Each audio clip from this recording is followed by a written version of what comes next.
everybody. Today we'll be reading Imagine That by Johnathon D. Voss.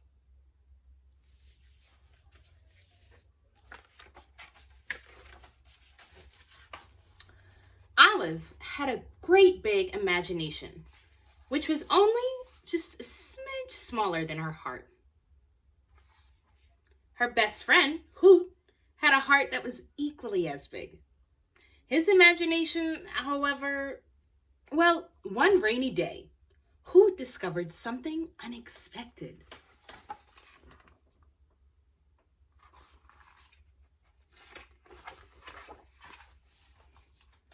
Olive tugged on Hoot's wing.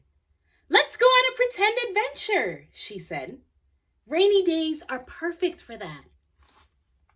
Hoot agreed, but in the very moment he tried to imagine something magnificent, he imagined nothing at all.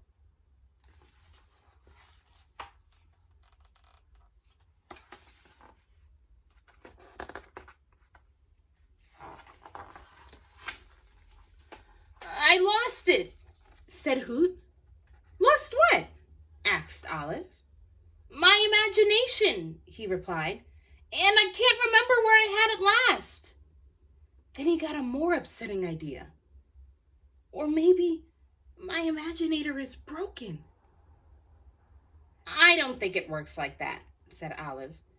"But if it is broken, we should try to fix it." "How?" said Hoot. Olive was puzzled. "Actually, I don't know. You just pretend like something is, even though it really isn't." Just then, the rain began to beat harder against the window. "I know," she said. "What if the water gets higher than just a little and the puddles grow really big?" Suddenly, Olive felt the house lurch.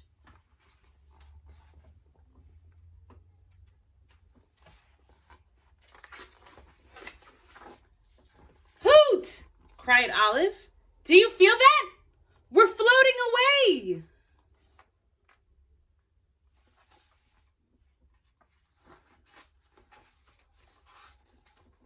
But Hoot felt nothing.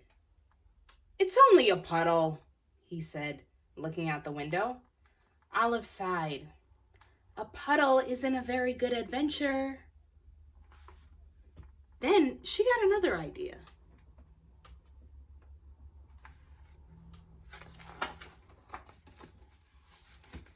"It looks like an antenna," said Hoot. "Because it is," said Olive. "Your head must be all scrambly. That's why your imagination isn't working." "How clever," said Hoot. "A head unscrambler." Olive led Hoot into a room full of shadows. She gasped. "Do you see that?" she said. "In the corner." "See what?" said Hoot. "The Giant, Olive whispered.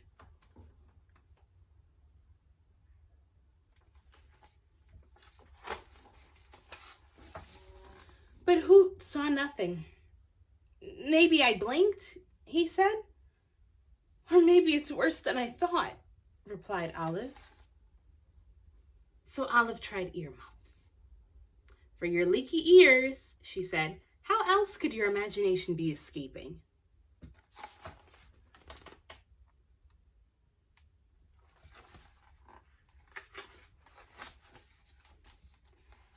"I guess that's why they tickle sometimes," said Hoot, following Olive to the cellar. They stepped into the dark. Something fluttered. Olive froze. "Do you hear that?" she whispered. "Fairies."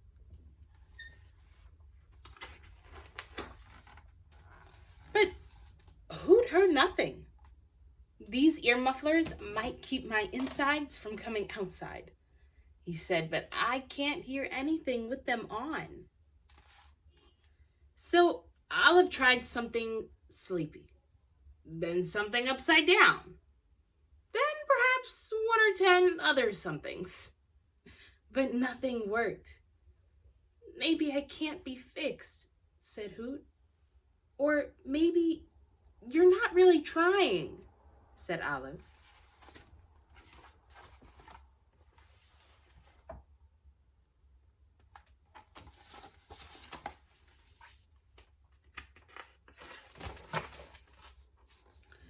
It was quiet for a long time.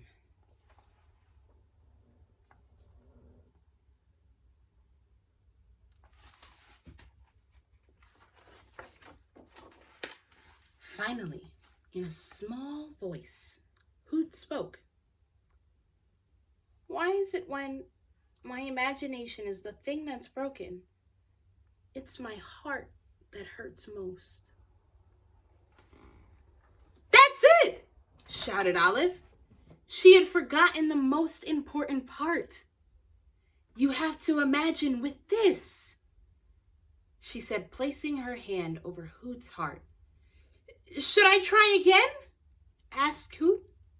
You should always try again, said Olive. Hoot closed his eyes.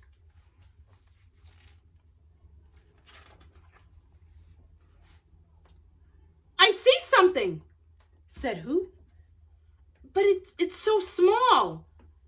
That's how everything starts, replied Olive. If you want it to grow, you have to love it. So Hoot imagined again with his whole huge heart.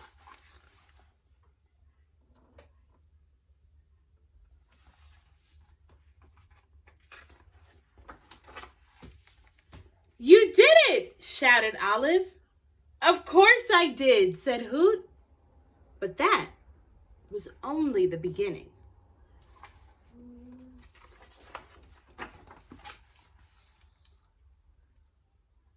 When the clouds broke and the world sparkled in the sun, Hoot and Olive's imagination spilled onto everything. They sailed to far-off places and saw magnificent things. They built castles and tamed dragons.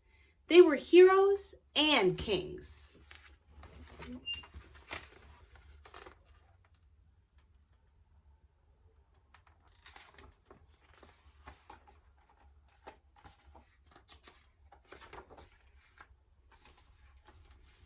That day, they played till their laughs finally turned to tired giggles.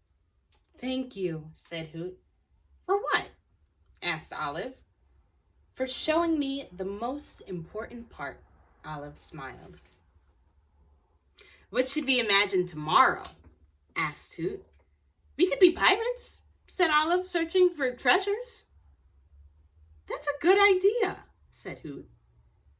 Do you think we could also imagine being friends forever? And they did. They imagined it all and so much more.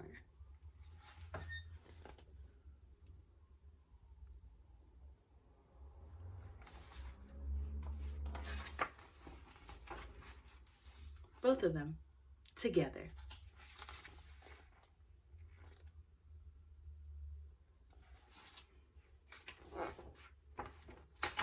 The end.